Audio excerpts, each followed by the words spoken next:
Hey, Sports Fans. This Friday, May 29th. It's 11:10 a.m. in El Paso Mountain Time. Just worked a couple hours welding the bottom of that screen I put on the wrought iron fence in the back by the alley. Here comes a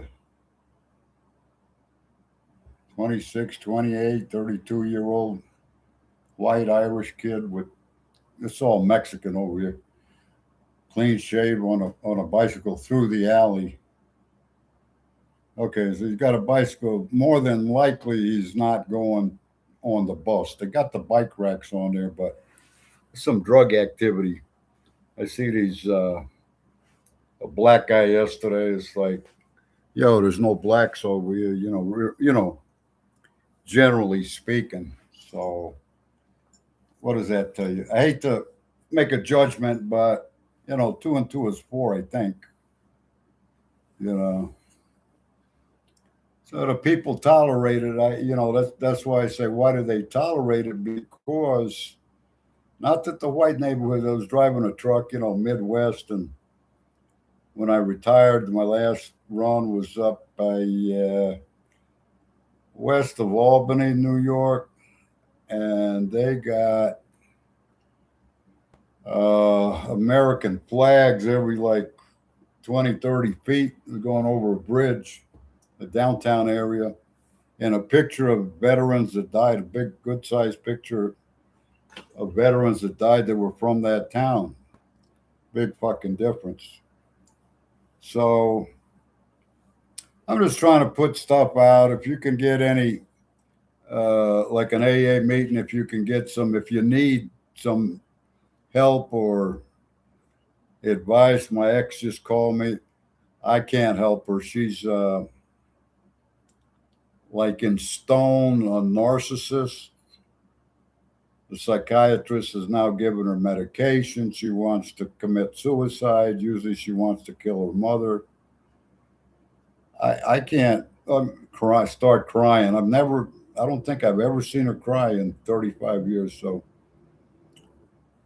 but I'm not up, and I really don't want it with the side effects of medicine that she should have looked into that. They want to get disability, like 900 a month. That's the motivation. Somebody said last night on a video the work doctrine. We're working people. We do stuff. And I mean, I'm getting my retirement now, but I was driving a truck up to 10 years past that 65-year retirement. I'm just telling you the truth, man. It's like uh, part of it is they're brainwashed because you're bombarded with start with $1,000 and make $1 million in 6 months. All you got to do is they're either scammers or whatever. I don't know. I don't want to know. It sounds too good to be true. It probably is. I am more tuned in, and I got brainwashed that what you call old money. That's from three, four, five generations in America. Europeans are like going back to the 15 and 1600s. The Rothschilds and the English royalty is like, I don't know, 400 to 600 years old or some shit. you know, so they've been pitching pennies. A penny on a gallon of gas, but you sell, the volume you sell like crazy, and then you end up with 150, $200 a day. That's you know 1,000, 12, $1,400 a week, and do the math. Next, you and your family and your cousin, your brother covered for you and helped you out and work and keeping track of the records. Mom, your daughter, your fucking wife, your accountant or whatever, and you're squeaky clean all night. Next thing you know, the guy's 40 years old and he's got $2 million. But I mean, putting in countless hours, you know, what are you gonna do? Ain't nothing for nothing. We used to say in New York. I was in a village 70 to 82. I see Scott Bales over there protesting this Mandami piece of shit. Uh, this girl, April, I think it's Chadwick. I think I'm messing up her name. She's from the Bronx. She moved down to, I guess she's in Georgia or Alabama or some shit. Baptist. And I'm guessing she's, don't guess a woman's age. I'm guessing she's around 45 or so, maybe between 40 and 50, somewhere over there. It's hard to tell. But man, she just nails it. She grew up in the Bronx, AOC. She just put that knife right in her fucking heart, you know. And then she's talking about what Mandami, whatever, mommy, daddy, whatever his fucking smiley child, a nepo baby, you know, the parents are move over here with money and went to Hollywood. They got the connections. You better believe that's fucking money. But anyhow, he's coming over here. He wants to. The rhetoric, the words are want to help the renters, and then there's all black people right behind, with a sign. You know, but she says, but listen to what they're pandering to the voters, making it seem the socialists, communists, like they're going to help the poor people. Get down on the slumlords, which, yes, but how are you going to do that? I didn't hear anything. If you come at me in my house over here in El Paso and say, oh, we need to do a mandatory inspection or some shit, and,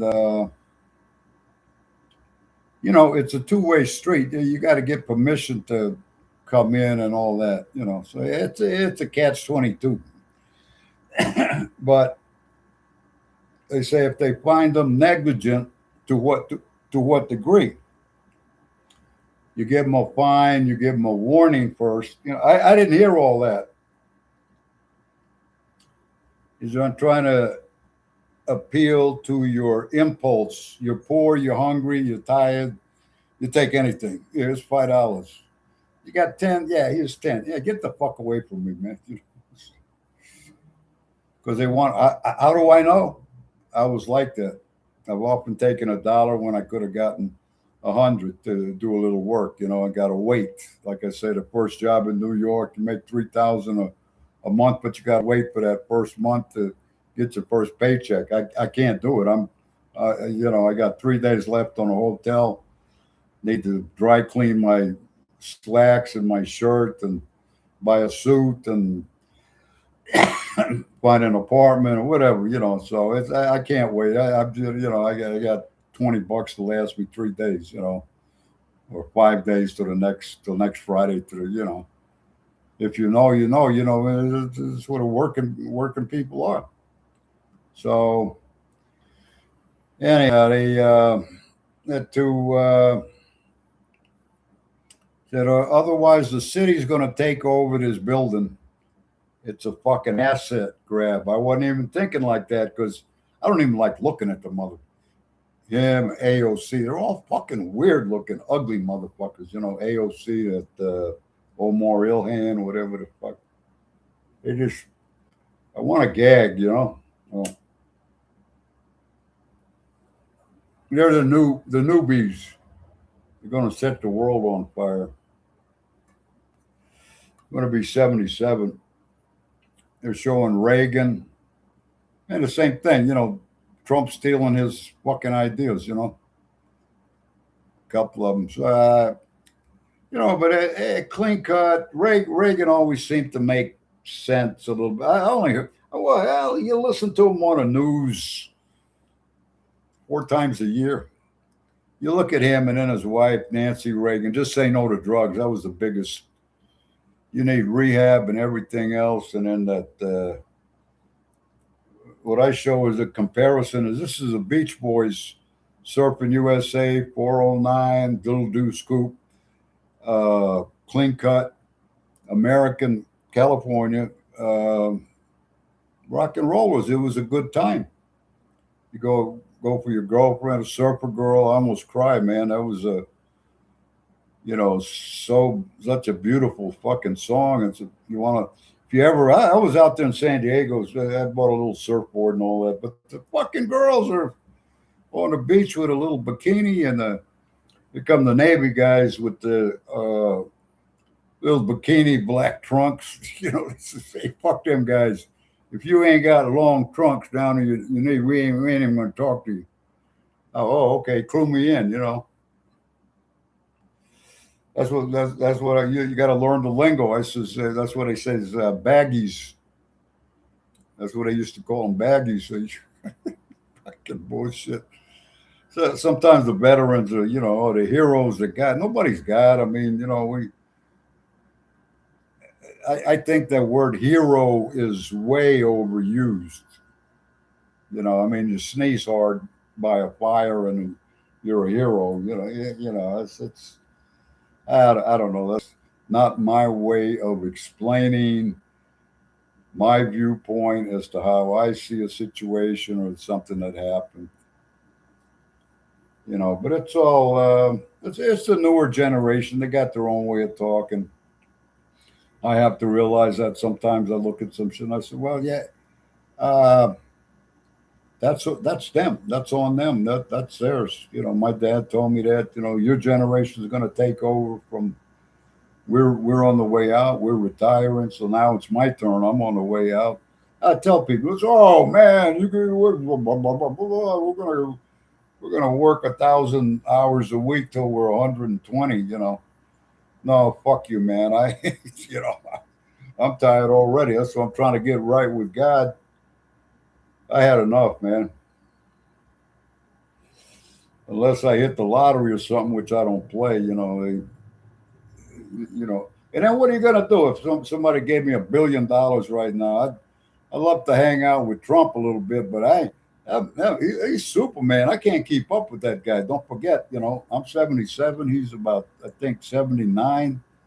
And that poor Biden, he showed his age. He was like 81 or something. He's 82 now.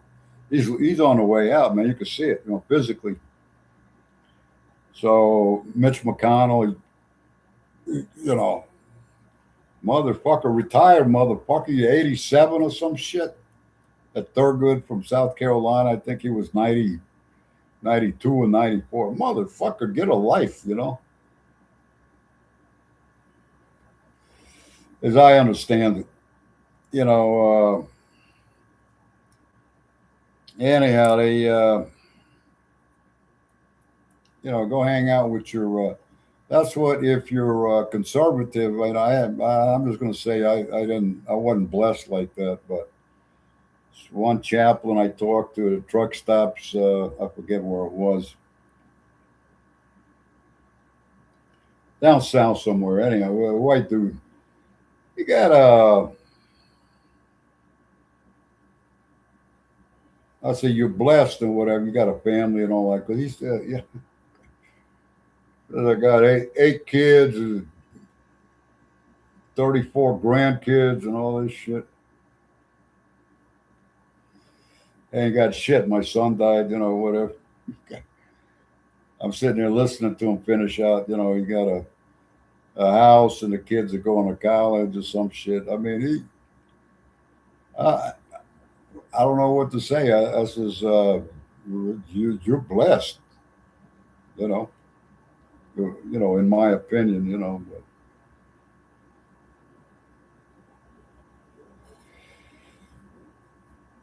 But with the AA thing is, I kind of had it. I was in Signal Hill, California, MWA club. My buddy's from Jersey, Marine, crazy motherfucker. And he said that mandatory with one, two, three strikes, drunk driving, whatever, becomes a felony. You go to prison or some shit. I don't. Anyhow, I guess it's the first drunk driving. Kids are young, they're 18 to 25, that age group, and drinking, and like Britney Spears, you're drinking with your friends for 2, 3, 4, 5 hours. You get in your BMW, you drive home 20 miles, and you're crossing the line or you're speeding. They don't. If I'm drinking, and I don't want to get caught. I should have fucking going to speed, but it is what it is. So they get a court card. They got to sign. I think it's 15 times they got to go to an AA meeting in a month, and court got card signed by whoever's leading the meeting. And some of them was forging 3, 4, 5 times, whatever. Okay, I don't say nothing. At least you're here. You got your butt over here, and you're getting a little awareness, awakening, and enlightenment of you're doing something wrong, pal. So, so anyhow, my buddy John says, yeah, you notice he says they do that mandatory 1 year, bang, they're out of here. So they just kind of force themselves to do what you got to do to get out of trouble. But you're missing the whole fucking point. The thing is, alcoholism, if it's like I say, if it's not life and death, you're not at the turning point, the crossroads in life. Nothing scares an alcoholic. There's something, the brain chemistry, whatever, your upbringing, the environment. Went through all that shit. I got 47 years by the grace of God. And I try to stay humble and keep centered. That's what I'm trying to tell my ex. And she don't want to listen to nothing. So after about 20 minutes, she says, well, I'm going to let you. Okay. I mean, I want to tell her, don't call me no more. We're done. She's going to move to Ohio. She owes her mother in August some money. What did I? My dad's will. She got 7,000 because she was the grandson or son. She gets half because he died, and I get half. But she got 7 grand. So she's talking. She went to the casino that weekend. She got her money, made $1,000. Blah blah blah. And I said, put it away. Don't touch it. He's talking such shit. It's anyhow. Trying to connect the idea is. She says, "Oh well, us in the program." I said, you said that twice. Are you going to meetings? Are you in the program? No, I just use the program. I don't go to AA meetings. You still got that fucking attitude, man. That's exactly what you need. It's free. So, she found a loophole, like the Muslims getting in here, end up in Congress. They play the system. They use the words. They bribe, lie, cheat, do whatever they can to get what they want, to get to where they want to go. The goal is control, power, and greed. So there again, let's fast forward. It's Satan, evil. They're trying to con people. And how do I know? New York is the best place to learn lessons. Back in the 70s, the con artist was, hey, you want to buy a watch? Whatever. But they tell you that too. I mean, point blank, New Yorkers don't bullshit with, it's up to you. They had, uh, I was in a village on 14th Street. There was several, you walk about 6 blocks, employment agencies. They got 12, 16-story buildings, office buildings, and they got 2 or 3 employment agencies. Pick one, You go in at 8 o'clock or something, 7:30 in the morning, and used to pay $1.25. And then there's this thing is about Down the hallway, it's like a bulletin board with index cards and categorized to which type of industrial jobs, restaurant jobs, office jobs, and then you read the description. So you pick out. I'm just washing dishes. I need to make $15 to get some cigarettes and something to eat. I don't give a fuck, you know. That's what I'm telling my ex too. They're crazy. I said I'll show you crazy, but uh, so you pick the job, you write the number or whatever. You come back to the guy at the desk, and I says, "Yeah, I'd like to see this one on a dishwasher from 9 o'clock this morning till 1 in the afternoon, like 4 hours. You make 15, $20, maybe get a coffee or something to eat, whatever." And they give you a token for the subway, go up to Midtown, you know, for the lunch rush or whatever. It's short or something. Somebody's all fucked up and didn't show up. They call. These guys are in touch, you know. Before the smartphone or the internet, get things done, you know, take care of business, you know, whatever. So that's I get pissed, but you know, I can't say. You know, it's like telling a woman, "How do I look in these jeans?" But be honest with me. You look fat. She says, "Dude, what do you think of me? I'm good or bad?" I says, "No." I says, Well, no, I asked you, motherfucker. Don't even talk to me that way, man. You know, you're not. She's trying to flip it around real quick to distract from having to look at herself. You know, I was just going to say get sent. She won't let you get a word out because she don't want to hear. She wants to beat me in the head like her mother. But yet, oh, I'm watching TV with my mother. I'll talk to you later. Me and my mom went to the casino. We got free T-shirts and drinks. We had a couple of drinks and I smoked pot. You know, you're still in that fucking life. She's 54. If you're fucking uh, 18 to 25, 27, 30's kind of pushing it. But you want to do that sex attraction thing to make money, whatever. But I mean, get real, man. You can't. You're 54. I mean, there's they used to have magazines with out west, Nevada. What do they call them? Nude colonies. You know, people go live over there and they walk around, men and women. They walk around, get a nice suntan, and maybe you got income coming in or whatever, and you know, sex or whatever, trying to be healthy, but single. They don't want to get married or something, whatever. You know, they used to have magazines with that nude this or nude that, whatever. And you know, the human body is made by God. It is beautiful, and you know, if you don't have any hang-ups about, but there's an element also. It's morals. You know, what do you free sex? You know, it's kind of like a sin. Well, it is a sin. So blah blah blah. You know, argument or discussion or whatever. And I was at Long Island University in Brooklyn, a speech class, 1970s. Groups of four or five. We had two or three, and pick a subject, and then do your homework, research, and discuss it on Monday, whatever. So, what's the first thing that popped in my mind? Prostitution. You know, and they agreed with it.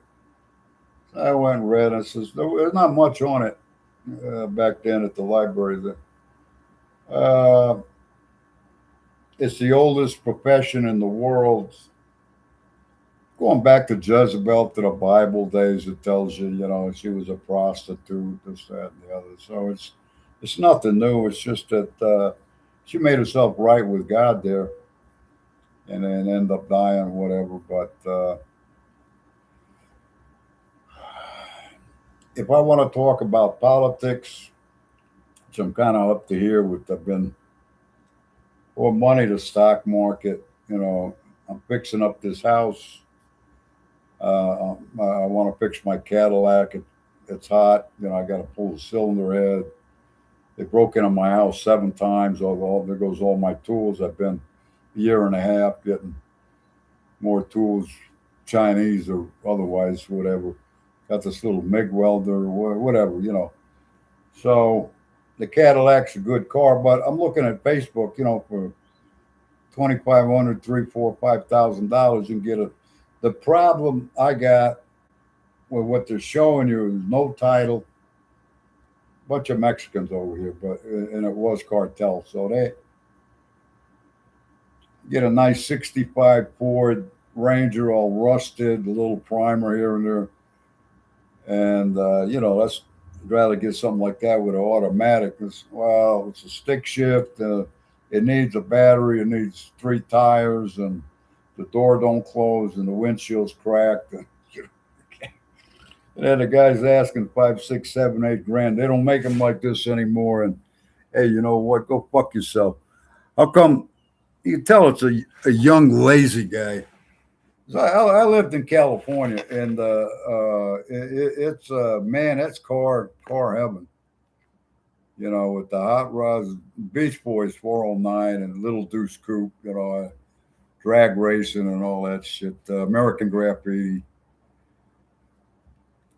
You're either not American. The uncle had it and ran it into the ground. And been sitting at the back of the house for 800 years, and the kids on a smartphone going to try to flip cars. I sold used cars. I did it legitimately in Bellflower, California. You got to go through a process.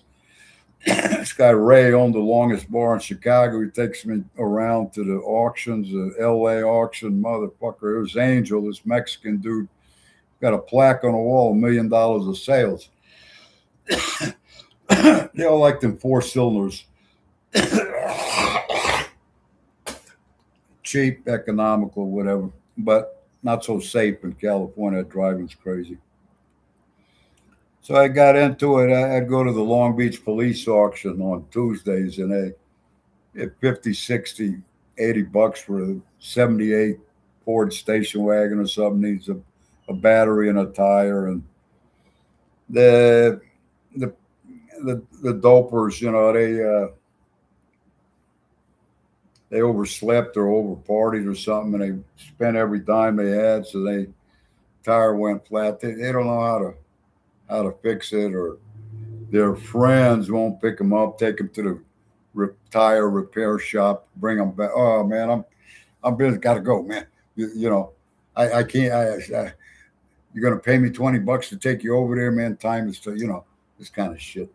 So cops gave him a ticket. I think you got to move your car twice a week.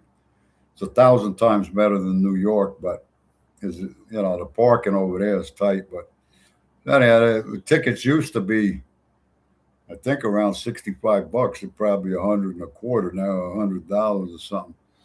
In California, same thing. In Long Beach, that the parking, I think maybe once a week they have street sweeping, so you got to move the car. And anyhow, you get 3 tickets, and they got I guess they had computers. They got a data system that tells you, this license plate's you got 2 other tickets. This is the 3rd one. Okay, so now they put that bear claw on your back tire. Now you come out and say, okay, I got some money. I'm going to go fix the tire. Motherfucker, you can't. You got to go pay your fucking. This part of responsibility if you're sober or drunk or whatever, a drug addict. Anyhow, they don't get it done. The police ain't playing, man. They come tow your fucking car and send you a notice. You owe us impound fees. I think it was $45 towing and storage, $20 a day, $50 a day, whatever. So, you're out there hustling, trying to, because you owe city of Long Beach $375, which you didn't have the money, $10 to fix a tire. Yeah, now you, so there goes your car. So they do the paperwork. They give you a copy of all the expenses, all the It was impounded, and they owed. I studied accounting, so I look at it. Says they owed. They put a lien on it after 30 days. Nobody's claimed it. You got 30 days to buy it back, pay the fine. It's yours. Here, take it. Yeah, that's your car. Okay, they give you that. So after 30 days, probably about 2 months, now they ship it. They got a ton of cars. They put it over to the auction so they can recoup some of their money.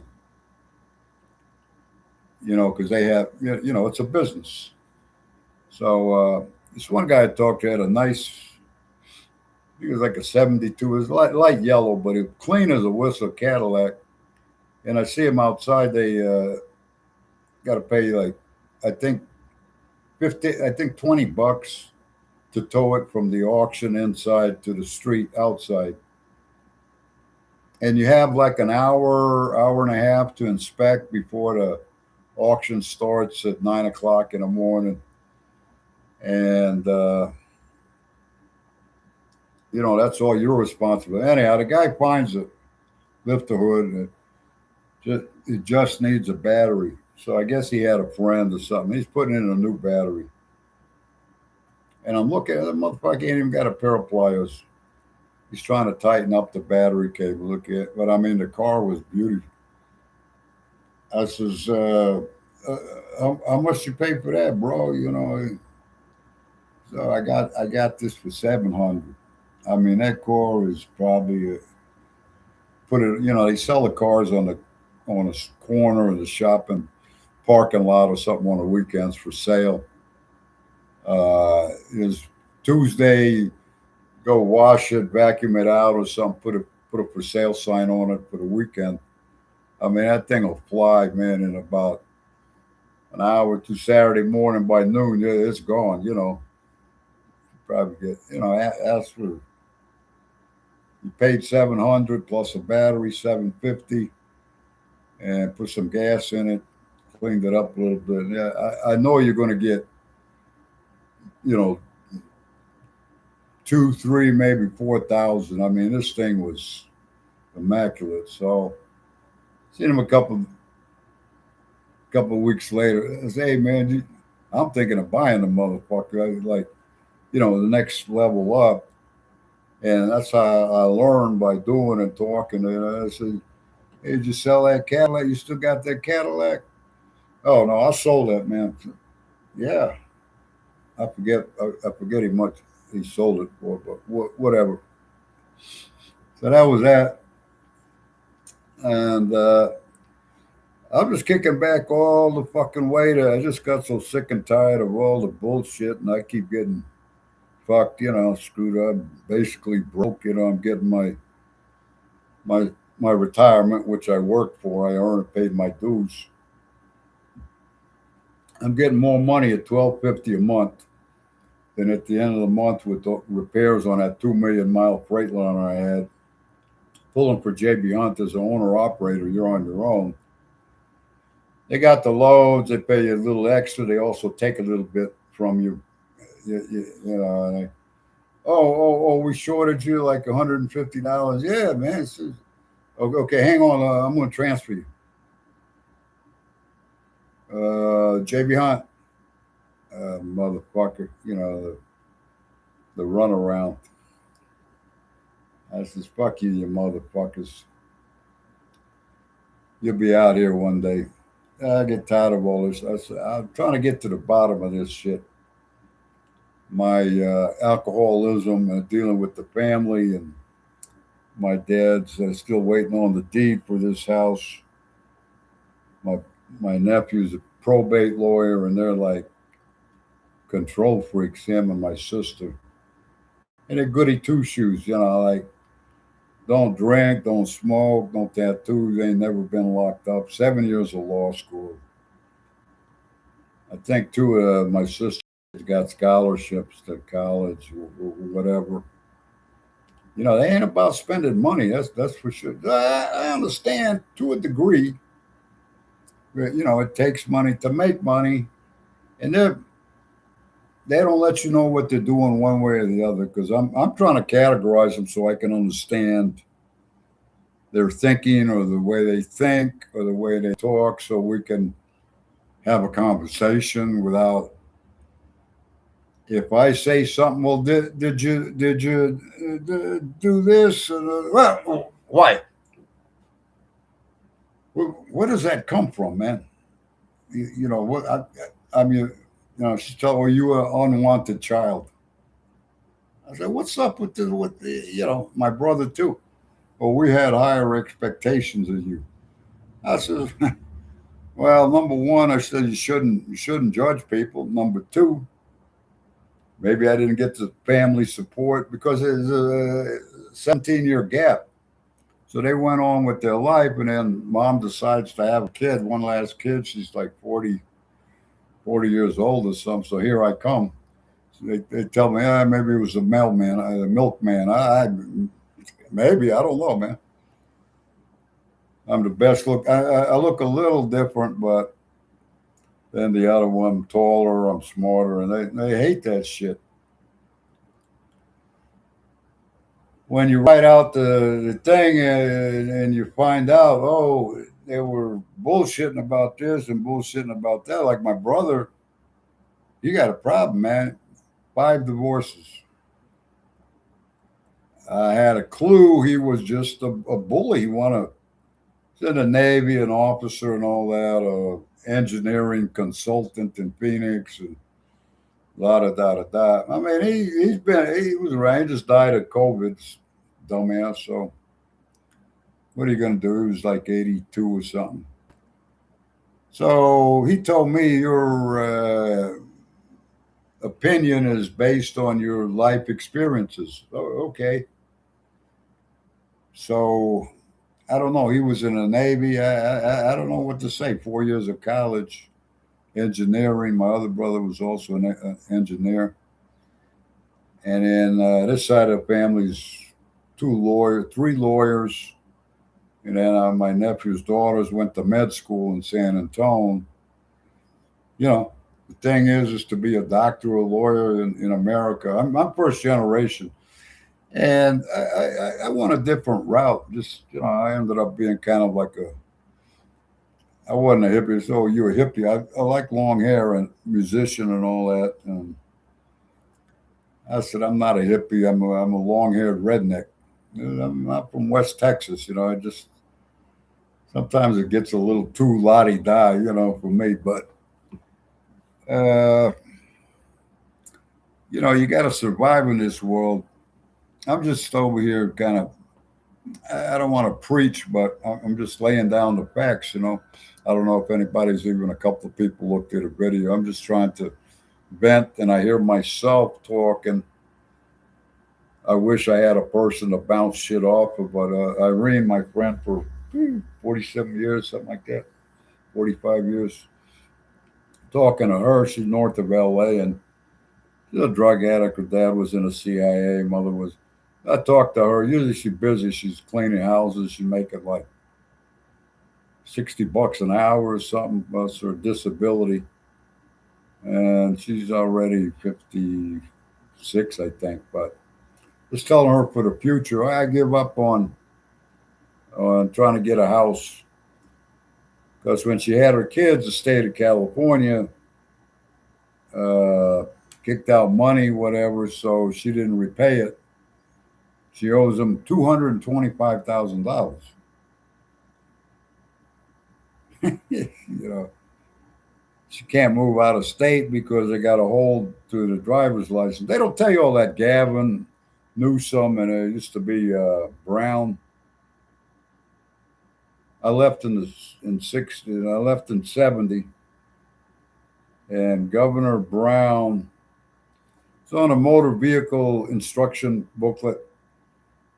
The second or third page. It's Governor Brown, Jerry Brown, the governor of California. I go to California, come back like 13, 12 years later.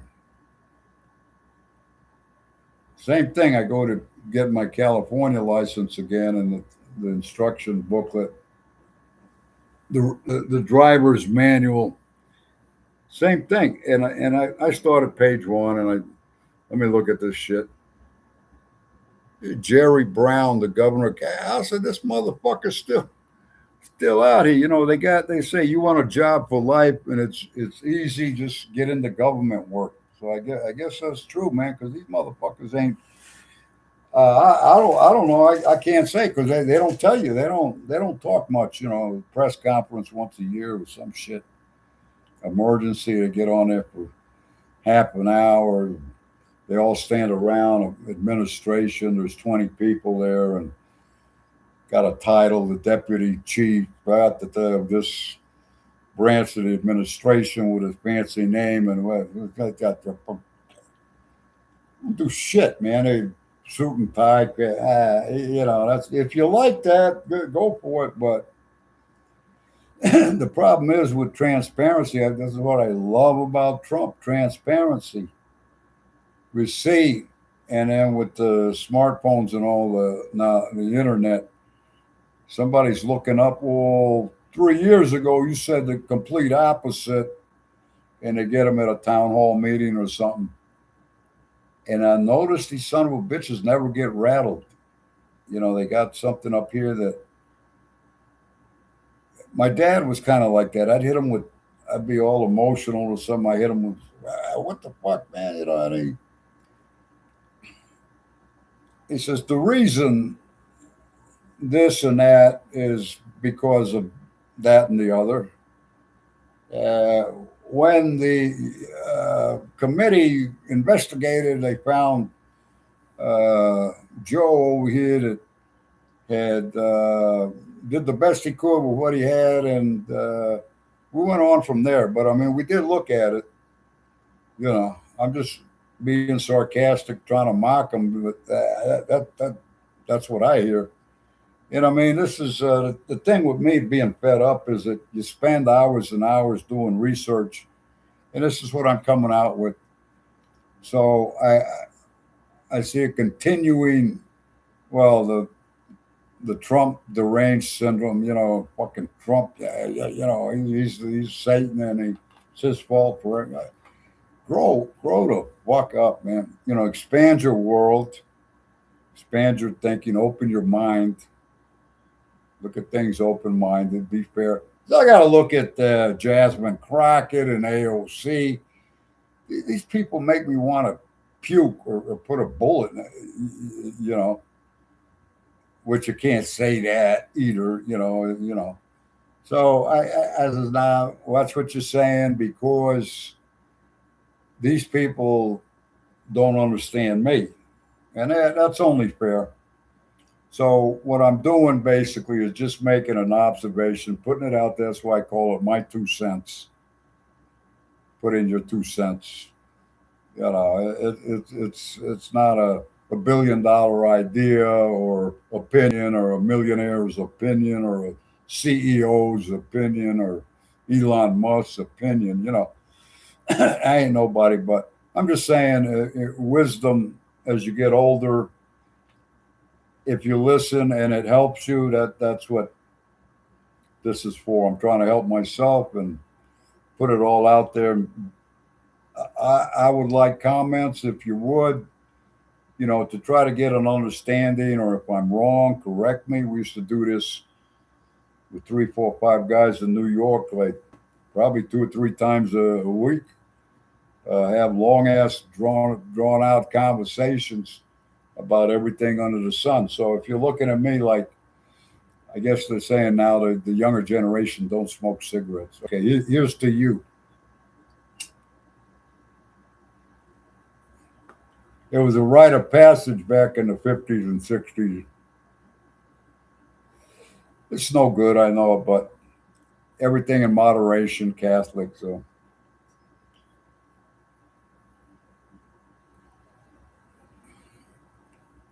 I used to drink too much, I was at NYU. We, used to hang out in the park, and my black friends had a couple of, I think one or two Puerto Ricans, Vinny the Indian, Artie, Italian, Jewish, in Bay Ridge, and Larry, uh, Artie, and Maggie, and we used to hang in the park, man. There wasn't jack shit over there, but 70, 71, 72. The college kids, Omar, the junkie priest, they don't bother you, the cops. You got your wine in your back pocket or in a bag, a brown paper bag. They don't fuck with you, man. Just take a shot every 15, 20 minutes. And the kids are going to school. They were sitting on the bench in the shade with the trees. And there goes some beautiful young college girls, and you just, how you doing today? Morning to you. Just they're into their own little. I had one girl from Philly. I took her to the Electric Circus on St. Mark. She was kind of weird, a Polish girl, I think. And Judy Soken, yeah, that was. She went out with me. I took her as $1 to go in, like hear some rock and roll music. He was real skinny. She's staying at the dorms, and they had a swim. You got a swimming pool in the basement? Yeah, but it ain't working. I'm inviting myself in. It's right there. It's right on the corner of the park. That first building. Now it's all free Iran and free Hamas and fuck all that shit, man. There was some Jewish people about a month or so ago they didn't used to wear them expensive round furry hats. I never seen none of them. There's a bunch of them. Like a Saturday morning, they're all there in solidarity, just standing, shoulder to shoulder, and there's some protesters. Man, what the fuck happened? This fucking bullshit. My nephew's son just graduated. Well, it's been a year, I guess. I said, where's he going to school at? Oh, NYU. NYU, motherfucker. Yeah, I guess you went there 4 years. My nephew don't want me to know. I'm not supposed to know nothing. So I says, well, did he ever go hang out in the park? On the weekends, on Friday, they used to play chess over there. Usually a black guy, sometimes Italian guy or something.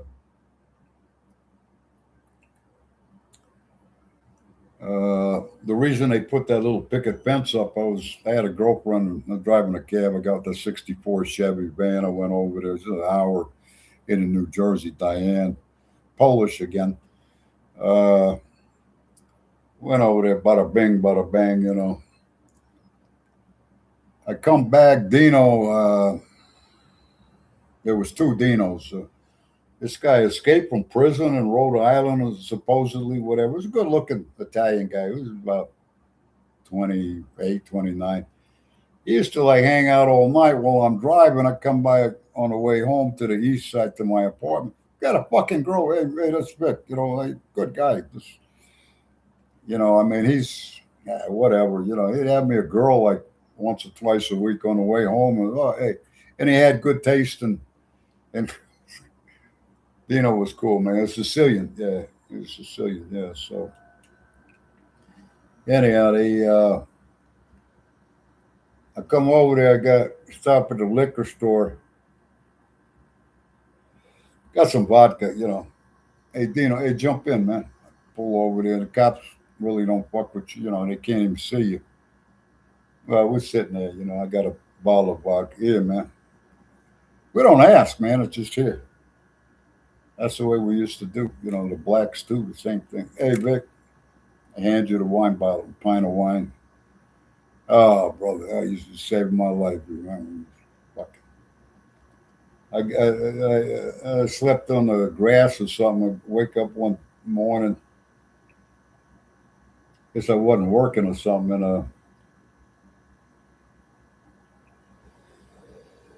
I think I was hungover. But I didn't wake up 10, 15 minutes, go sit at the bench, bum a cigarette. I mean, I was completely out. Here comes homeboy over here. Hey Vic, what's up, man? Here, man, get your eye opener and shit. That's the way they used to treat me like a king. Alcoholic king. You know. So now, me I associate because it was all the time. I associate the well. I knew the black. You got to know them. You got to know people. You can't be. Got to tell the truth, and you can't. You know, just be you. You know. So I knew these guys, and then I said, "Where's Artie at?" Sometimes I just want to go hang out with my. He's like my partner. Oh, it's Winos Row.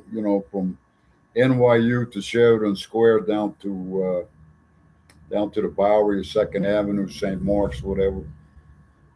Oh yeah, yeah. I just seen him, man. I just walk up from. They're always walking, man. The motherfuckers, you're in great shape. It's one reason I'm alive.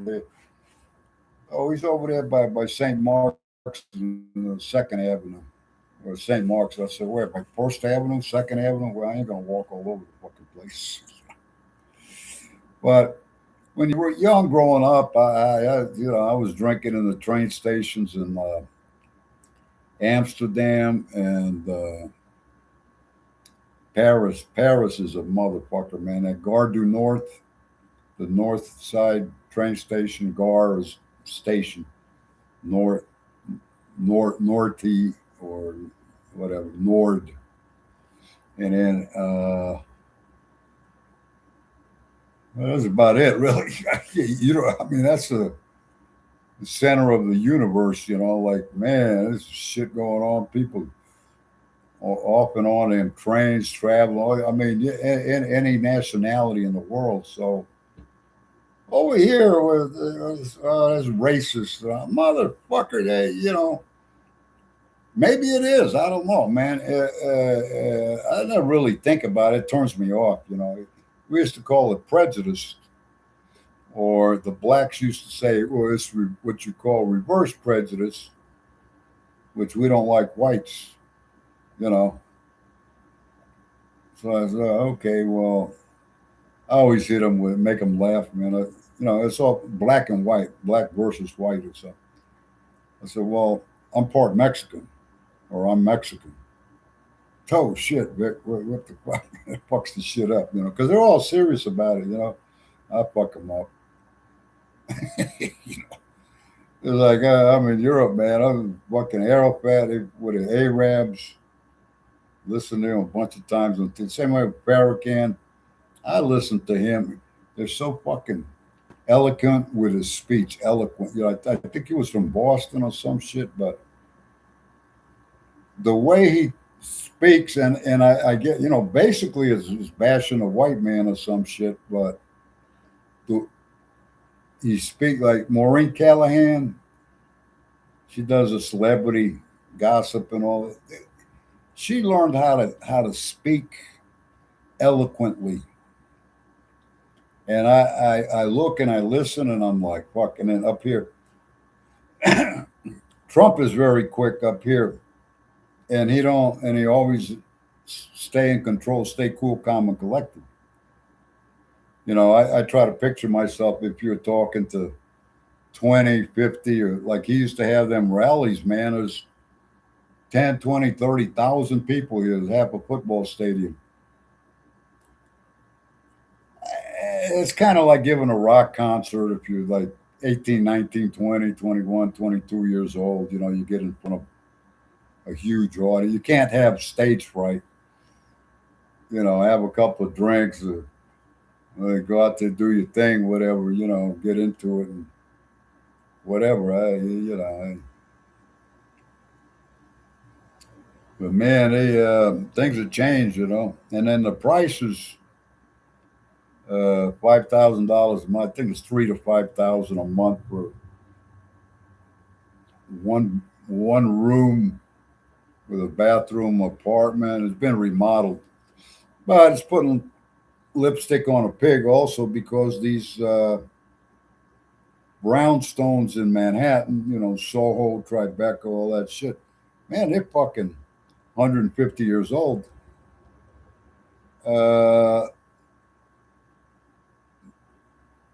Bricks usually, like this house was what I liked. It was a brick house. I always thought that's the best. So this house is coming up 100 years next, and the fucking bricks they're wore a little bit on the edges outside, but it's still good. 97% strong. It's still good. I painted some of the on the side of the house and the back and the side. It don't even matter. But that's the thing in New York City. The East Village, so many abandoned, burned out, but the structure's still there. But it costs you a fortune to remodel it. And then sometimes they knock part of a building down or something. There's still two or three piles of bricks. 100 bricks here and 100 bricks over there. You know. So what they do over here in El Paso, there was a place on the west side where by that there was a smokestack over there. The mission was over there. Next door, they got a place a warehouse where they sell. They demolish the old houses and they take every fucking thing, the old doors, the old windows, anything you need that's from 90, 100 years ago, to keep a historical house, an antique house, like authentic. Now, Home Depot started making antique style replacements. You want the real thing or you want to. It don't matter really. Whatever. It's not. If you're in Savannah, Georgia, now it matters. Get the real thing. Like an house 140, 150 years old. And New York is just it's putting lipstick on a pig, and that's what they call them, slumlords. They're just trying to, get a place, an asset where they could borrow off the value of the house. Or Rappaport, he was fucking 90. And his brother had one of 3-story brownstones, and his brother set his building on fire. Got pissed at something that his brother did, fucked him out of something or the other, or they collecting the insurance money, whatever. None of my business. But well, go to the you go to go. Go to the village. That was the Lower East Side, they call it. And he says, "Oh, go to the." He says, "Where do you go?" I said, "Do you like to do you drink or what do you do?" I said, "Well, I was a runner down Wall Street." I said, "I go over there. I like to go to I go to the New Washington Square Park. Sometimes I go to St. Mark's, and I got some friends over there, Sheridan Square. We panhandle, look at the girls and all that."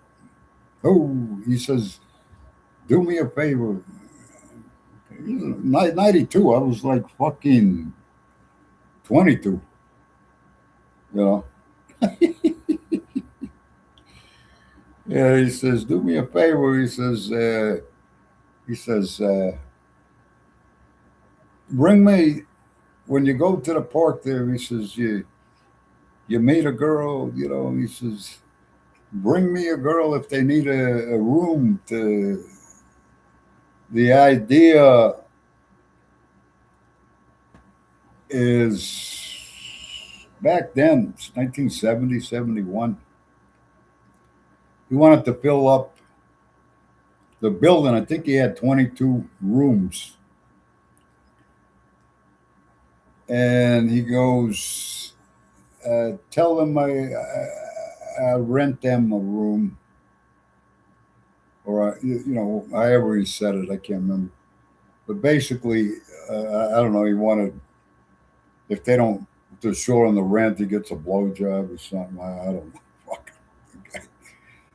The manager was from West Virginia, this tall Irish guy who's kind of eccentric. didn't drink. But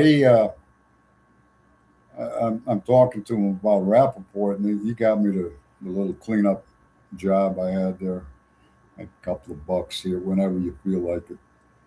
And he says, "You ain't gonna believe it, man." He went over to this other park on the Lower East Side. He's sitting there, and he comes it's a 15-year-old girl comes over there, and he says, "Hey, I think he got a BJ for like 50 cents or a dollar or something, a couple of bucks."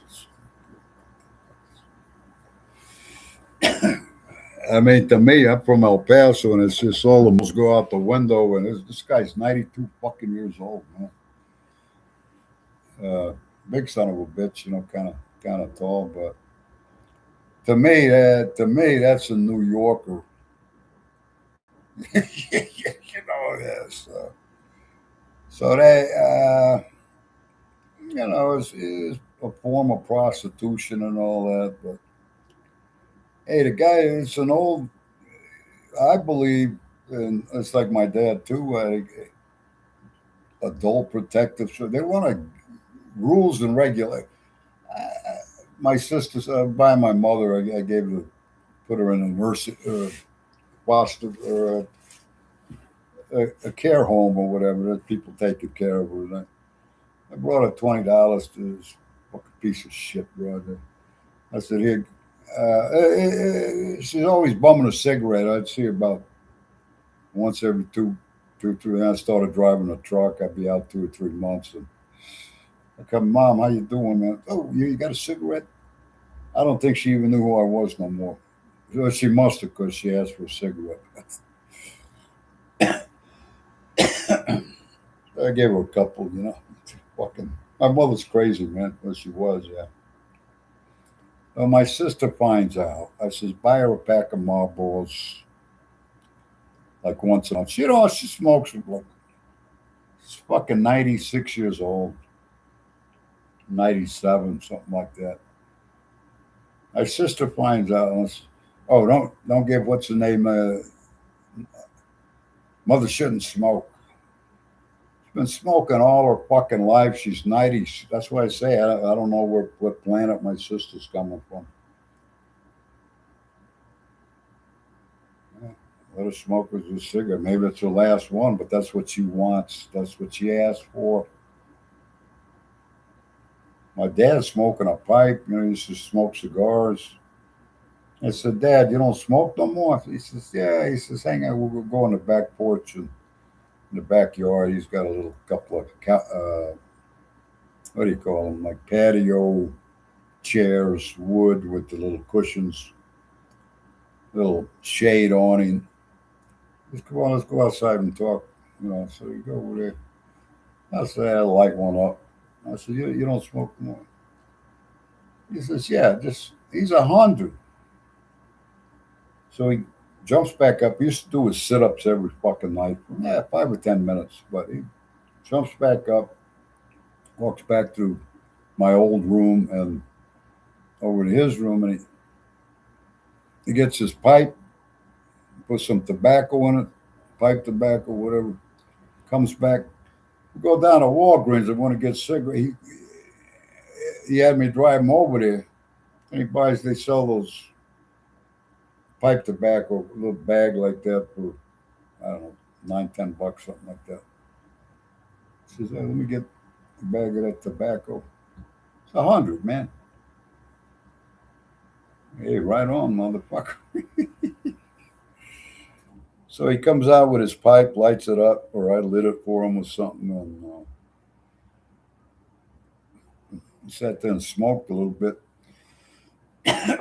He says, "I don't smoke too much anymore, but yeah, once in a while. And when he's having his lunch, pops. I think it was a Budweiser. Can't remember. A little 12 ounce. He's eating some rice and beans with some chicken that we're eating. He's about 90 pounds. He's like 5'1", a little guy. And how you doing? And he gives me a hug, and real nice. And Come on, let's get something to eat. Okay, so the maid had made some, get a plate, because he was always self sufficient. He gets the places, shit, get a plate, help yourself. Got some of that yellow Spanish rice, a little pot of beans, cooked it. A girl don't cook the chicken enough. She says 1 hour. I go. I got to do like 2 hours on a chicken. But anyhow, a little salsa. Man, he made his own salsa. And it was just to perfection, man. So anyhow, put a little salsa on there. We got Coca-Cola, a can of soda. So yeah, I'm sitting down. That motherfucker takes a drink out of the beer. It's kind of like a sip, but and he starts eating, and then I'm not there no more. I'm gone. It's not how much you drink; it's what it does to you. And I said, well, we're talking about you got these violations from the city. Had 7 rentals. Can you doing the same principle in El Paso with houses, not New York City brownstones, but the principle is the same. They sent him a fucking thing. I'm looking in his room, and it's right there on his dresser. He was very organized, so I pick it up and I'm looking at it, and I go, "Hey, Dad, he's in the next room." What? I says, "You got this papers here from the city from 2 years ago. You got 12 fucking violations on one property, and then another one had another 10 violations. You ain't taking care of business, and there ain't nobody. That's why I fucking hate my nephews with the attitude, my nieces in real estate, my fucking sister, and my brother-in-law, 60 years a lawyer. Ain't nobody looking out for Pops' business." So I says, oh, "I'm going to take over, And I says, "What?" When I was struggling to get a place in Oregon, fucking Kansas, outside Kansas City, uh, Pecos, Texas, you're going 100%. You need this, trying to build a house. So I built a little 10 by 10 shack, and he's helped me out with a few bucks, and I'm killing myself out there with digging ditches, laying cement, and that's just for a little bit of shit. Drilled a well. You gotta have money. Looking back, I did it. I started in California. I bought an acre of land in Palmdale for 80 down, 80 a month. There's development uh, from New Jersey. Had an ad in the paper, and I fucked with it, built a little shack, and fuck, I like it. But you need to put a fence and all kinds of shit. My neighbor, they built off a double wide. They gave him, as a truck driver, they gave him wood from the rail yard, scrap wood or whatever. He made it into a double wide. He's over there banging him. I'm trying to peace and quiet. You could hear a pin drop. Clean air and blue skies and 83, 84. Willie, he had 9 kids, man. He builds a garage, got tools, and he got a little something. And his wife went to work in the valley, I think Burbank or something, every day, and Anna Mae. And he had one son there, but he was on coke. He fucked up, stole my car when I was gone. Fucking cocksucker. He died on the way back. I get a notice in the mail as impounded Datsun. What the fuck is this, man? It's a Volvo or something. They say Patrick Gibson. I said, that motherfucker took my fucking car. Willie says, park it over here in my yard, so ain't nobody fuck with it. So that was too convenient for Patrick. He's riding around with 2 white girls in a limo in Hollywood on the weekends. Now I see what was going on. But Willie made good for that and apologized, and his son died behind that. I mean, fuck, that was fucking horrible. So anyhow, that's part of what goes with the turf, And as Joe, he's about a block down. He's been there for a while, And then let's say Anna Maria, some of this Italian girl, got a big cross in the front there. He's got a little mobile home. Been there for a while. Beautiful, beautiful people, And should have stayed there. Joe come over on his horse one Saturday. Like I only been there a few times. I built that little shack. I slept there. I drive up on Friday night, go to sleep Saturday morning, run over and get about I think it was 3 or 4, 8 miles out of town, and zip over there in the at Datsun I had. Uh, get some coffee, get some breakfast and stuff. Cowboys, big motherfuckers, man. Took my friend John up there, and I said, he was a good size, but we'll just stop and get this and get that, whatever. And he's looking around. He's real quiet, but he says, "Yeah, you're right, man." He says, "Hey, I can't believe it. These motherfuckers out here.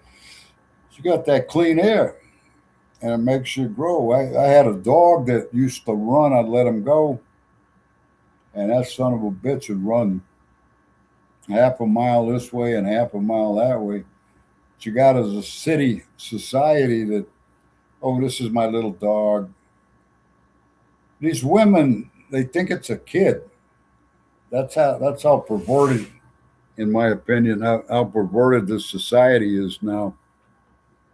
And it's not just one or two. It's like a movement or a trend or something.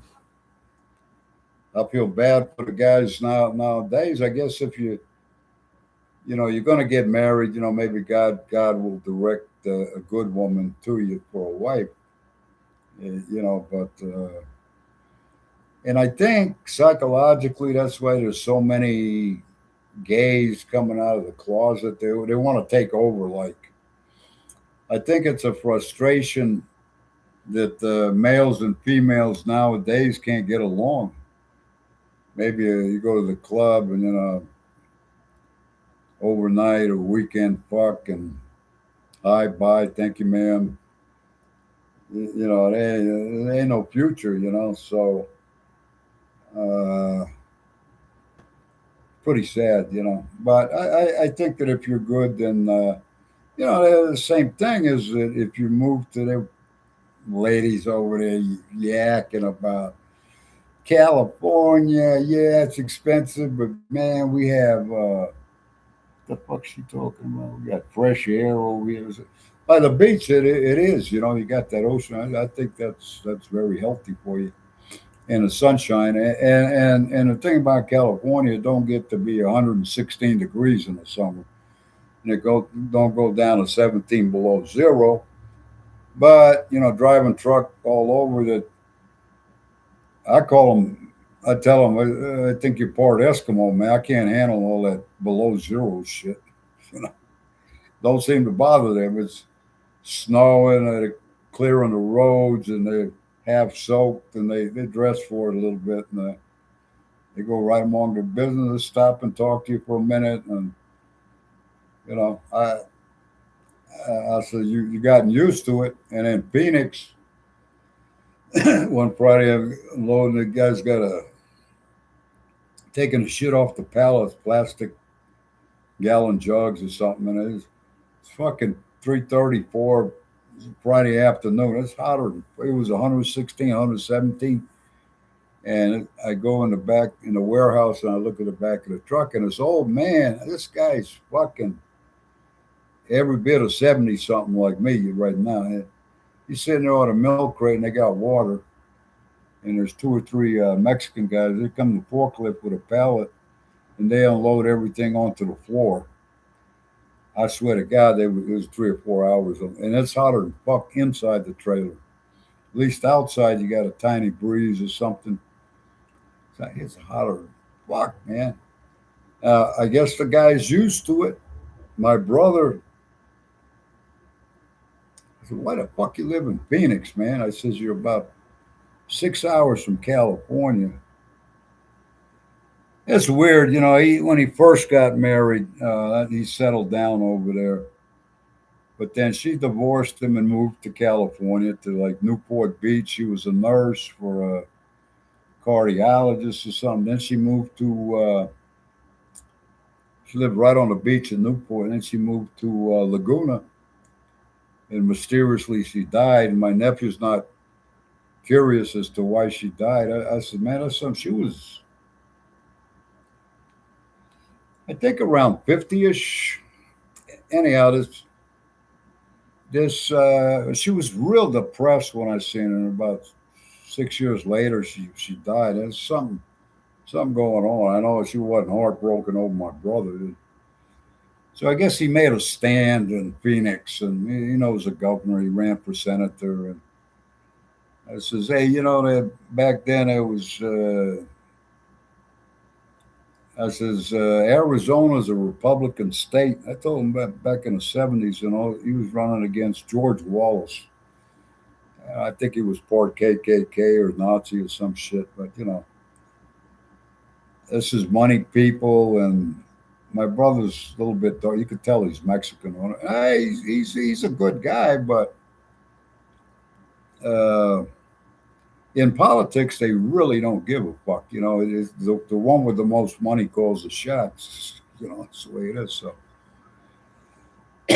anyhow, he didn't win that race, but he had his business there for.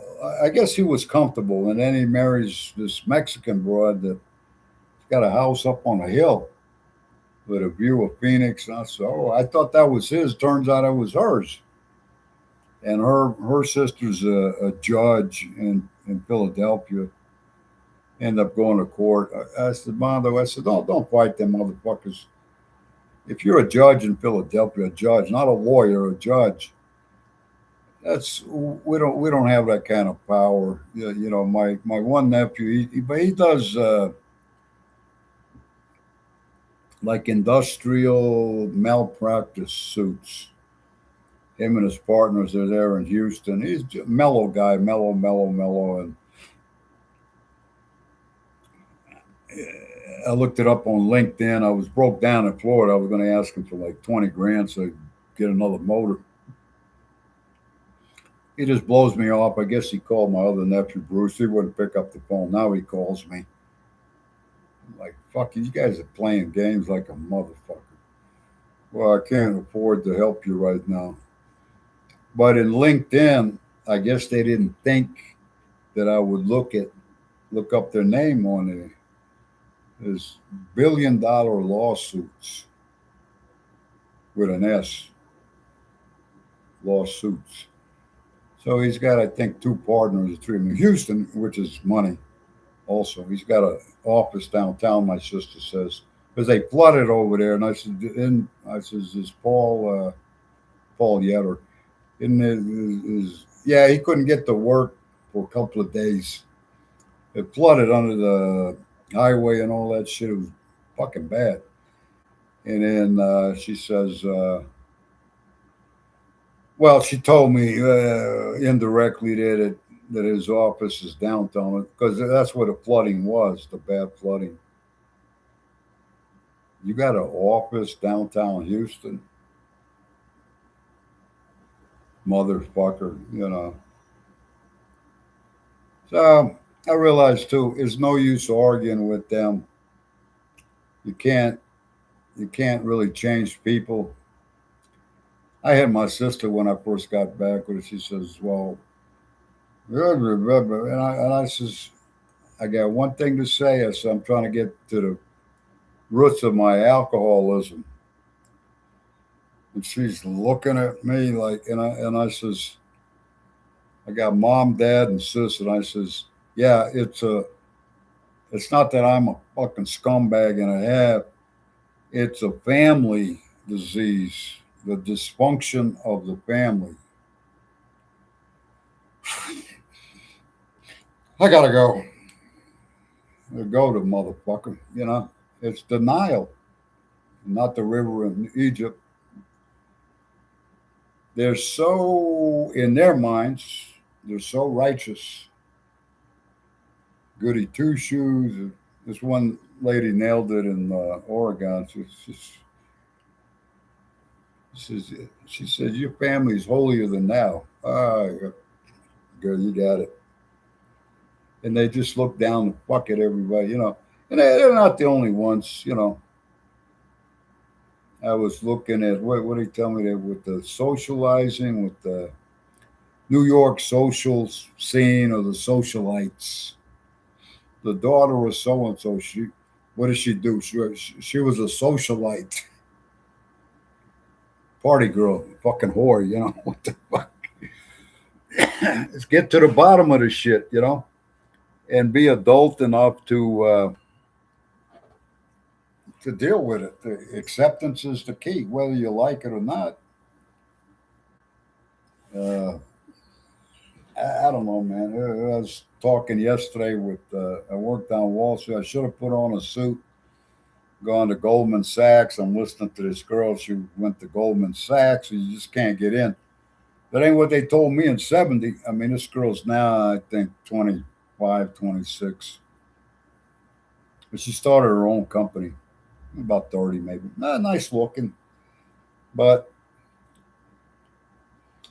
you got to go to different places, submit your resume, go for an interview, tell them uh, a project or something and explain, back it up, why something's a good investment or not. And then they're going to ask you questions to see if you know your shit.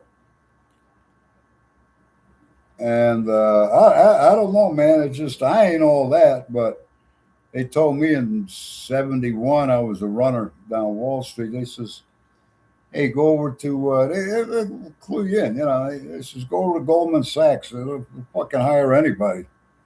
It's got the best girls over there. That's what they told me. So yeah, I walked past it a million fucking times, and I said, maybe tomorrow or something. Yeah, I put it off, whatever. I think it's better. I was running. I was walking, fast stepping, probably about a good 5 to 10 miles a day from one building to the other. They're close. The old short blocks and all the ones going north and south are the long blocks, but the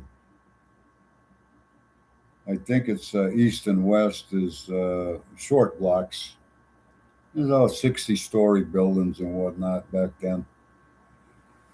So I didn't go, you know. And then Trish Reagan, I think, oh, this girl is again. She's got a presentational, the way she talks and her facial. She's just a cutie pie. Married, got a couple of daughters. I think speaks 4 different languages from New Hampshire. She's just like an angel. And I listened to her, and she's up on the all that's going on about Epstein and Mandami, AOC, and what's the other one there? Jasmine Crockett, the fucking pieces of shit, you know. Ilhan Omar, whatever. So she breaks it down. They're going after her, and she married her brother, and she lied. But the way she talks, you know, I look at it sometimes. It just cheers me up. I grew up in high school. It was I was in accelerated classes with the I guess the best of the best over here in El Paso, but a little bit of intelligence, and I just like it strikes a sweet spot for me that I like. I was in junior college and we were reading Shakespeare and the old English classics and all that. I'd read the shit. I'd say, oh my God, I don't even know how to English people, the British people, they used to talk like that or write. You got to respect that. You know, when it filters down to the common people, you know, to the Clockwork Orange, the bums and the violent people, and, you know, beating, killing, raping the old wino and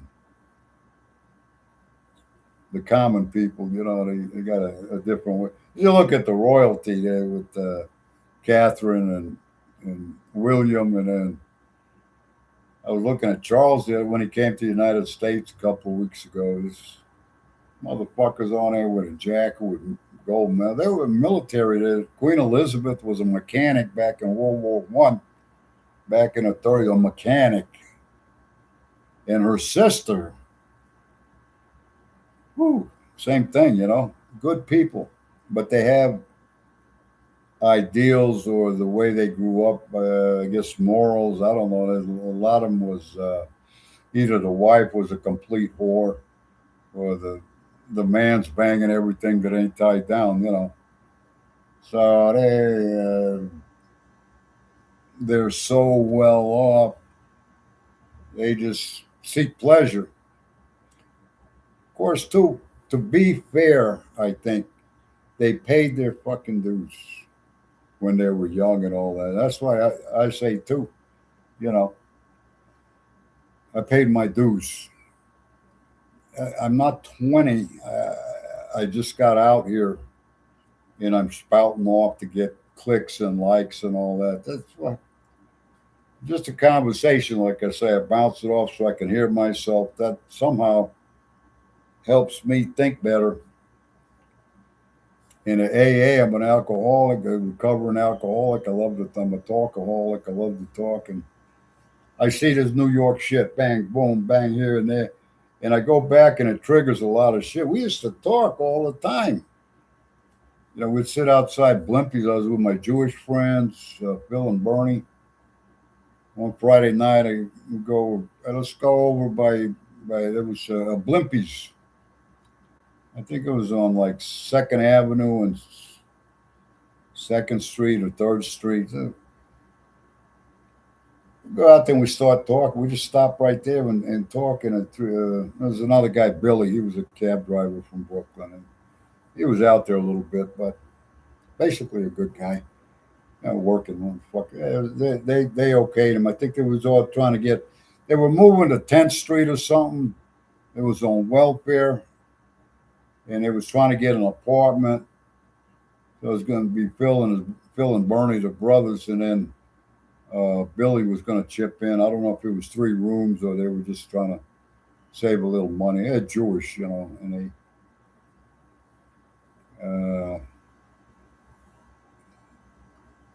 I seen Phil. I seen Phil out there, always eating garlic. Hey, that's real good. I drink beer with you, you know.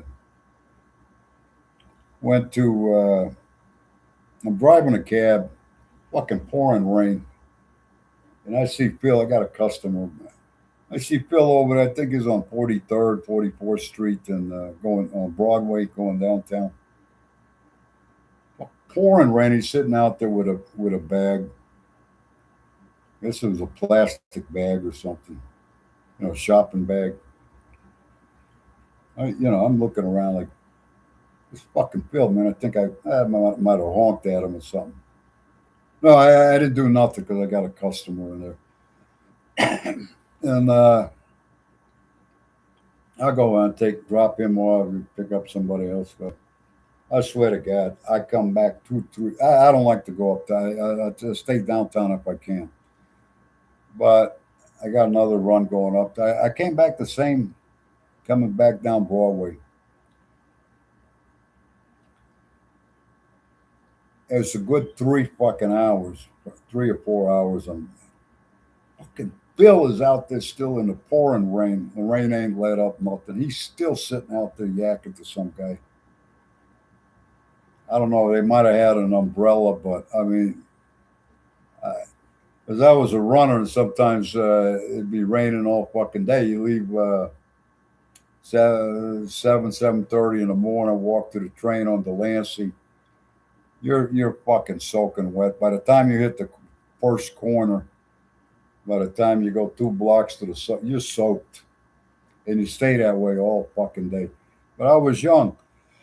I think I'm blessed with a good immune system. And then I have a shot, maybe a cup of coffee or something, a buttered roll. You ain't got no fucking money, man. A couple of cigarettes, and you see your buddy over here. And the old timers told me, I'm at Solomon Brothers, two. It was number 2 or number 4, Hanover Place. McCarthy sent me over there. He's the retired chief of police in New York City. Irish with a Jewish partner. They got fucking snot. Leon. This guy. Woo.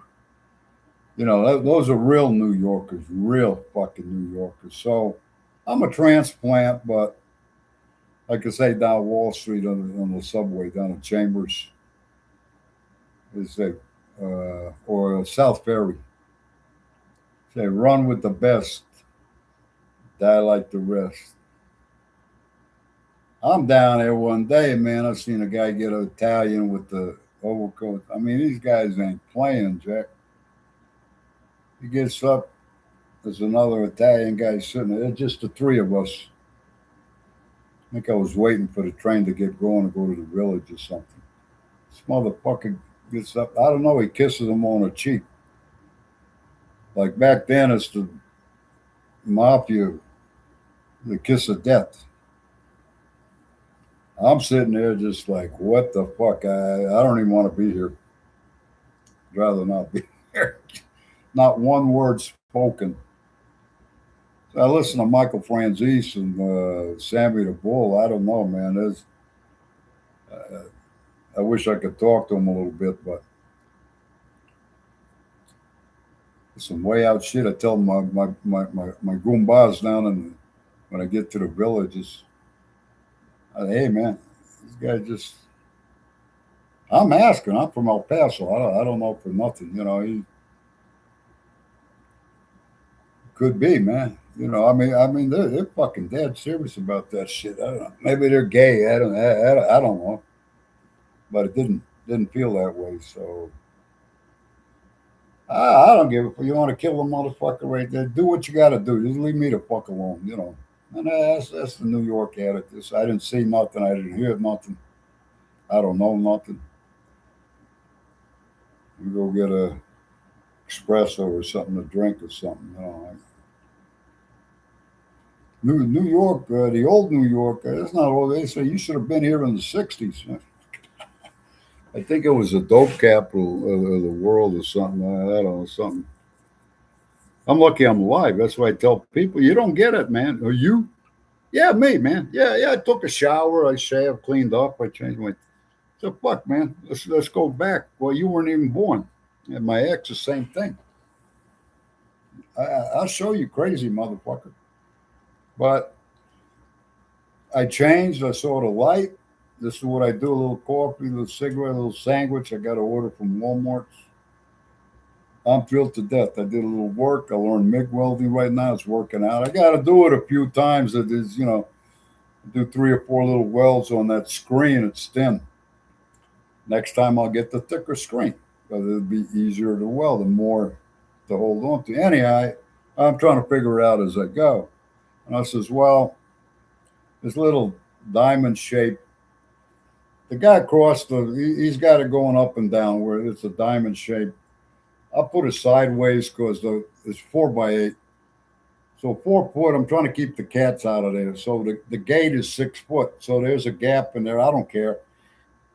I can put some more screen on there, but just to get it started to see how to do it. I never done this shit before.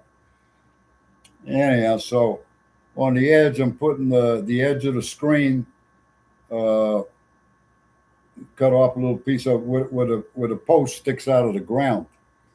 Now it's painted. Both of them are painted, but because it's raining, they're rusting and shit. I just fucking put some paint on it, and so I'm welding the screen to the post. So I started with the corners. I put some twine to hold it up to the top of the gate. Put three of them to hold it up, and then get it straight as possible. I don't even give a fuck. There's the one next to it is leaning down about an inch. Fuck, who cares? This is 100-year-old house. Who gives a fuck? They robbed me 7 times. They fucking, you get the idea. So I put 3 or 4 little wells, what do you want to call them, tack wells, whatever, in that where it comes to a corner. I try to start in there and then make a little tack weld or a glob. I call it a glob of it heats up, gets hot, and it's glowing. Makes a little teardrop, makes a little round glob, whatever you want to call it. And I do 3 or 4. And I'm working. I come back, I open the gate, and then put a little pressure on the other side or whatever, or the pops off, pops loose. Motherfucker. Well, okay. I didn't. It's extra work. I'm trying to get this thing done. I did the prep work is to sand and clean, or I take my angle grinder to clean the metal down to the bare metal, clean the paint off and the rust off. Got a better connection. But what I'm doing, I let the welder a little extra, a split second, hold it on there just a little more, and I do that 3 or 4 times to get strength from a different position in the top corner. So I had to do that twice. Okay, so if I go back out, because I'll start getting pissed. If I go back out there tomorrow, I walk away from it. It's all right now. I've done the whole fucking thing. And this is no big deal. It's a piece of shit. Screw this. Ain't no multi-million Donald Trump building. Uh, I'm just trying to learn, do it yourself, YouTube type shit. I got some extra 1-inch pipe. I'm going to make a little workhorse or a little table. I got the work table inside the garage, but it's, they come in there. The guy dropped down. I had a hole for sunlight, and the guy, little skinny little motherfucker, dropped down onto the table, broke it in half. And then that piece of plywood that was up there, the rain had been sitting up there for a couple of years. It finally fell through. I says, fuck it. I says, well, start there. God help me out. I don't have to climb to the roof to get it. I just want to pull it out and start pulling stuff out and reorganize, sweep the floor. And I got a little garage workspace. That was, these cocksuckers, excuse my language, these fucking cocksuckers got to throw everything. I just seen a thing in the village where they're at the vintage clothing. They're on the stoops, the punk rockers. Around, I want to say around the 75 to 80, right around that year.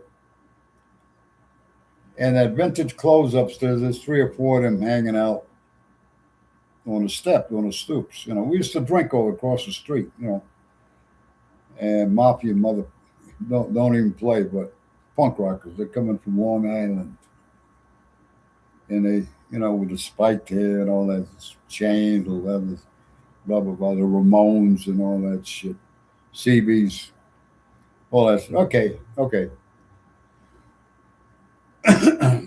I'm looking at the stoops. The guy's standing right in the middle, sitting at the middle of the steps, but it says "March and Destroy." March and destroy all the way down the steps.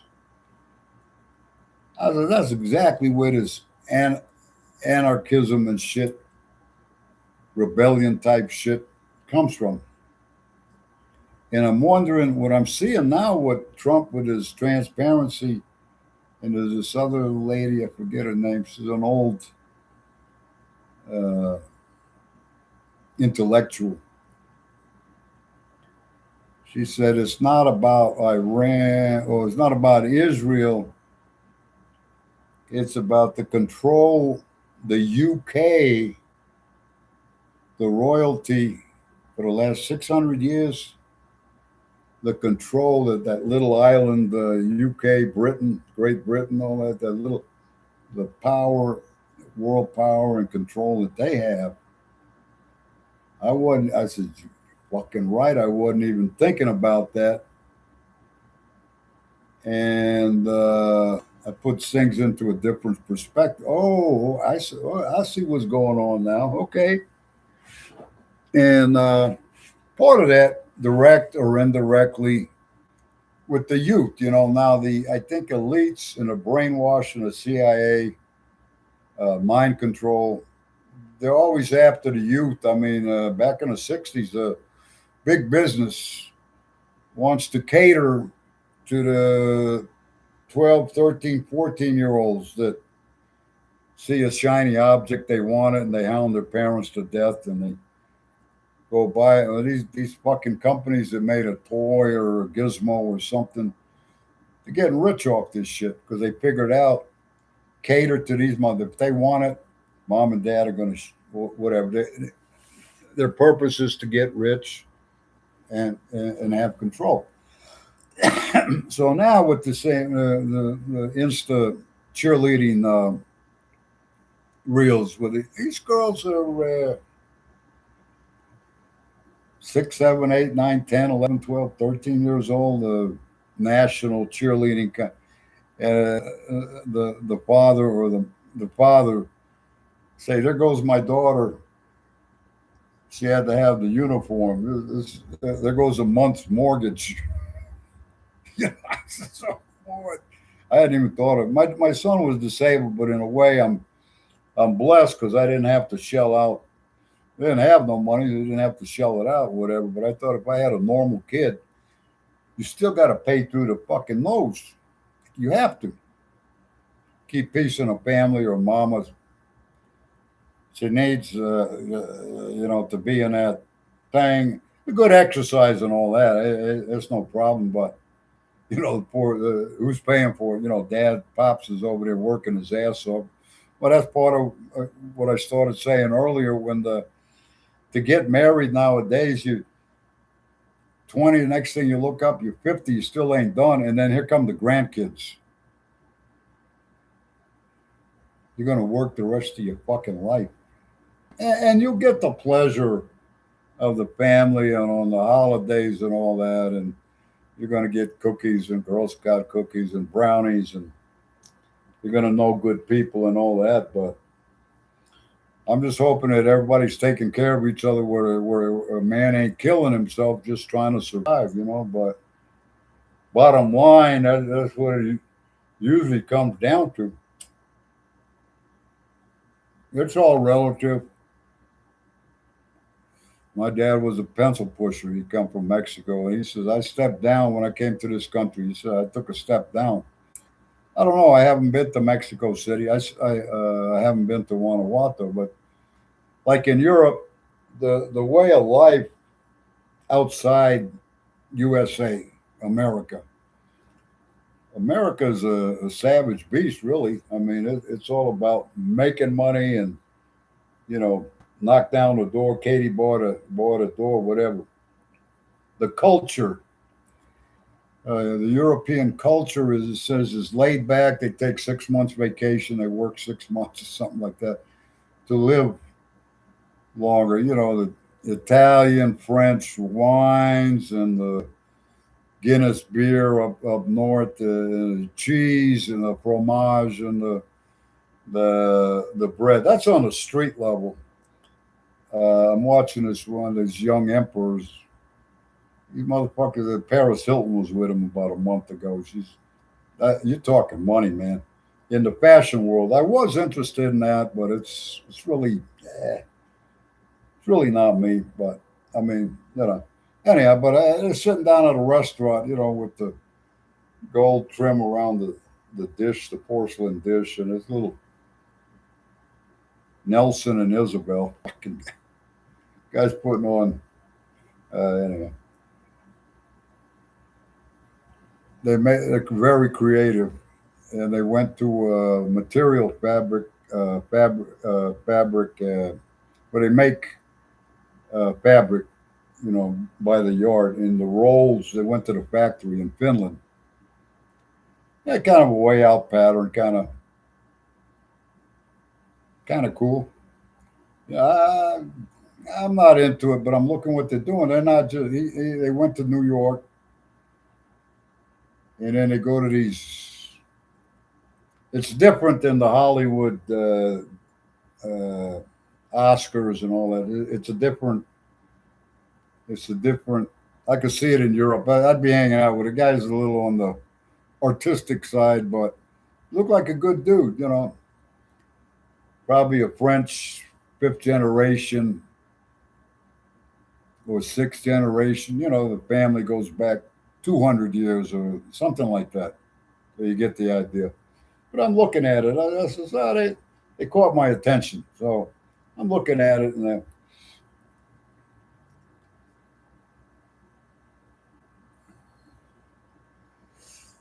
money goes to money. See, Paris Hilton's over there. She's probably saying, well, they go pick out the materials from the factory in Finland, take a little vacation. They're showing some old fucking 300 year old along the river brick buildings as houses or some shit. They take a picture. I said, "Oh man," I had a comment. I said, "Nice." I love that old shit. So then, you know, and there's a lot of people, youngsters, want to go to Europe. I'm not the only one. There's a lot of culture to it. But I mean, we went all the fucking way down there back in 70, 71, and I hear something that says, I think Linda Ronstadt. Somewhere I heard something about it. Ain't nothing better than an American hamburger. I'm over there. I says, you know what? Oh, fuck back. Because there's some kind of influence when you're young, good looking, strong, and cool, whatever, to be with it. Raise your little pinky when you're drinking and all that shit. And you know who this is or that and the other. And that. I didn't get into the deep end over there, but this shit is deep enough for me. Compared to what we got over here. So came back, I don't know, a day or two or three later, landed JFK, come back to the village, and went and spent $5, got me a fucking hamburger with ketchup and mustard, fucking whatever, pickles, onions, and a Coca Cola. I said, ain't no, nothing better than the USA, man.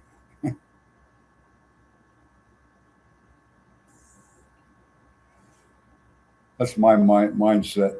I see stuff that you can't beat. I was going again. I was going to try to take my kid over to Belgium where they help the disabled and the old people, the young girl. They talk to you, read you a story or something, and you're going to eat, man. I mean, you're going to have some fresh bread, good shit. I don't drink no more, but that beer over there, Belgium is, I forget, Stella Artois and all that. It's good shit, man. It's fucking Guinness. That shit'll straighten you right the fuck out. But when Trump come out, he said, "Let's make America great again." I don't know. He put the hook in me, whatever. I agree. I agree with that shit. It's like my two nephews. I said, "You wouldn't live in this house, not for 1 second." Hey, fuck you. Yeah, I was over there. I said, you came over to the house like 20 years ago, where I'm at now? Yeah, that house is a piece of shit. He's got a $500,000. You know what, man? Yeah. I'm fixing it up. That's what I like to do. Oh, Uncle Vic, I don't like the way you live. Well, that's none of your business, motherfucker. That's up to me. If you listen, he also an alcoholic. You don't want to hear a fucking word you say. Okay. I said, why don't you come over, go get something to eat? You know, grandpa and grandma, my dad and mom, they're gone. Your dad's gone. Everybody's gone, motherfucker. It's me and you and invite Bruce and Tina. She moved up to Colorado. So I said, let's go out and just the three of us, or the two of us. Let's go get some Mexican food over here and bullshit, face to face talk. All right, oh, I gotta go, Uncle Vic. I gotta go to work at 2 in the morning. Screaming, when you gonna retire, mother? Well, I just got a raise. You'll never get enough. You got caught up in that rat race. So why don't you enjoy life? And I'll show you how. I'm not a hypocrite. I walked away from that truck. I had enough of this bullshit. I mean, right here, like I get up every day. I'm like, got to take about 6 steps to the. I got the toilet over there, and then I got the shower. It's not $18 at the truck stop, and then wash up, wash my. In the truck, you get tired beyond. I couldn't walk. My knees all fucked up. I walk 4 blocks to get cigarettes once a week or something. I walk in the house, backyard, front yard. I'm feeling better than I have in a long time. I ordered from Walmart all these little.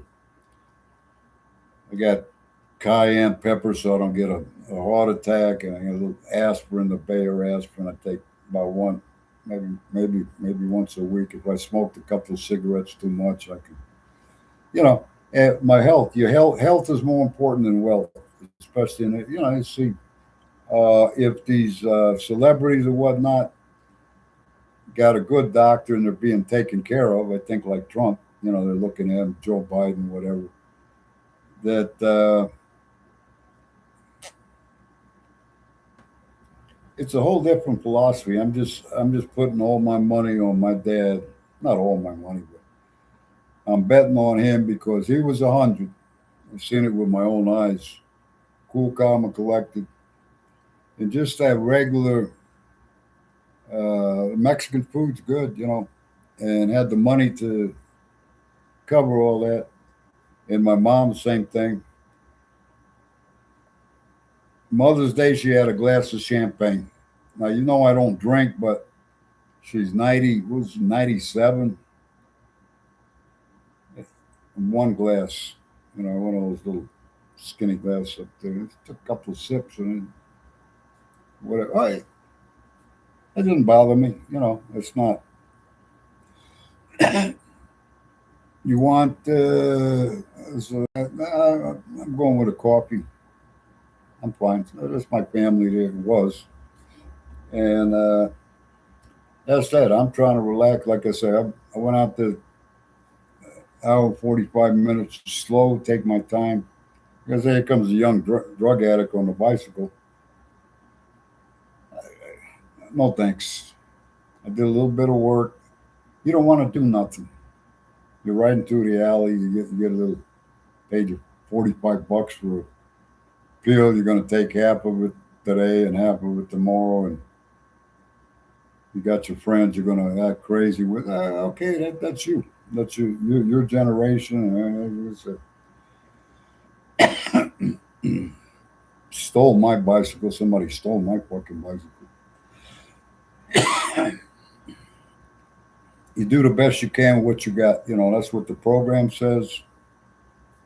And I'm looking at my ex. She wound for some. You don't know if she's going to grab a knife, and that's her pattern. And that's some scary shit.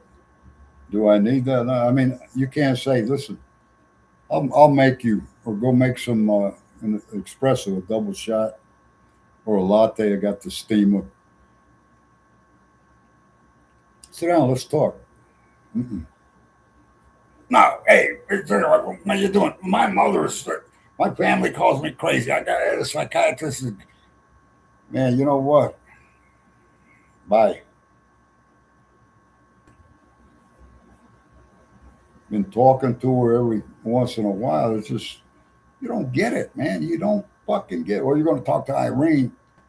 Yeah, I talked to her for an hour and a half last night. I talked. And she had her 2 cents and got the kids and the household. She's the head of the household. And cool, calm, and collected. We had a nice conversation. And I said, "You can cook now. You know how to cook." She got kind of fat, but she knows how to cook Greek and Russian. And she's kind of that Russian comes through sometimes, anyhow. But I mean, no problem. And then somebody called her up. She said, "Oh, I got to grab this call." Okay, I'll see you. God bless you. She bought a. Somebody gave her a real nice Volvo. Got I think 80,000 miles or something, 4 grand or something. I was going to try to maybe buy it from her. That's a good. I'll give her 5. Whatever. But I'm trying to fix my Cadillac. Like I see the rednecks, they're fixing up shit like nobody's business, and they're showing spots here and there where there's an antique junkyard, salvage yard. They got all rusted out because I'm in El Paso. It's Arizona. It's dry. New Mexico. It kind of rusted out, but I've dealt with that shit before. If you, I'm Mexican. I'm over there with a sandpaper, a little bit of water. You don't need much to surface rust. If I'm going to buy a car, I'll go in there and with a knife or something, or a screwdriver, and scrape it and see uh, how deep the rust is. If it's surface rust, you get it off with like 50, 50 60, 80 grit sandpaper, and then smooth it out a little bit. Uh, I have seen one or two was basically rusted all the way through.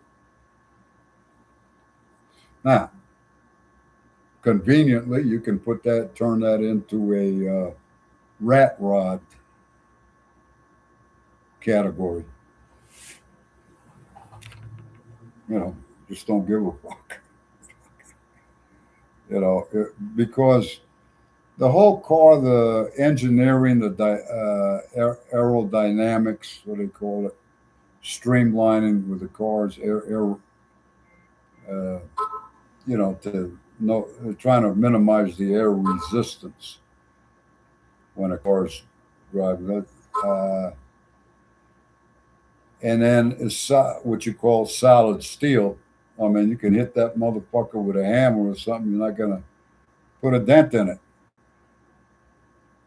You know, it's safer for you too if you get in an accident. But I'm not gonna pay. Someone asking for a nice classic. 10 grand. You got something with 70, 80,000 miles on it. Maybe 90,000 miles, and you get it for 4,000, 4,500, $5,000, $6,000. The interior is in perfect shape. I had a 49 Caddy. I don't care the headlines. If you touch the fabric, it disintegrates. It's 50, 60 years old. It looks nice from a couple of feet away, but if you touch it or you get in there in a little bit of a hurry, if you throw something in the back seat, it's going to rip the material. It's you say in Spanish, "desaguada" or something. It's finished. I got a guy over here, Martinez, about 6 blocks that'll they do upholstery here in El Paso. So, but there's one guy in Oregon. I think he wanted 500. It was back in the '90s. Wanted 500 for a Chevy uh, front seat to reupholster it. And it was a 2 month waiting period. they're restoring them back to original. That's a lot of work. But I didn't have that money, so there again, they put a seat in there, just to have, take the old seats out. The shot, and I got some truck seats I took out of the truck. It was a student truck, and it had three extra seats in the back. So I took those out. I got them at the house. Take the bench seat out of the Cadillac, and this thing's still old. This 98. That's 26 years old, but it's nowhere than the Cadillac 68. It's 32, 42, 52, 58 years old. So that'd be an improvement. It's still this is 2 or 300 to get a little bucket seat. 5 years old, or leather or vinyl. Yeah, who gives a fuck? So that's where I'm at. I'm gonna cut this short. God bless everybody. Give me a like or a view, whatever you got. God bless. Hope I can help somebody. Whatever. Have a nice weekend.